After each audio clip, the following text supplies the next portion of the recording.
கலந்திட எந்த மொழியும் போதாது. இவன் அண்ணன் பாதி தந்தை மீதி ஆனானே ஆனானே.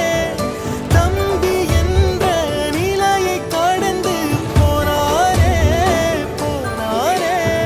யாழி சூழ்ந்த உலகிலே யாவும் அழகாச்சே. வயதை மீறிய வாழ்விலே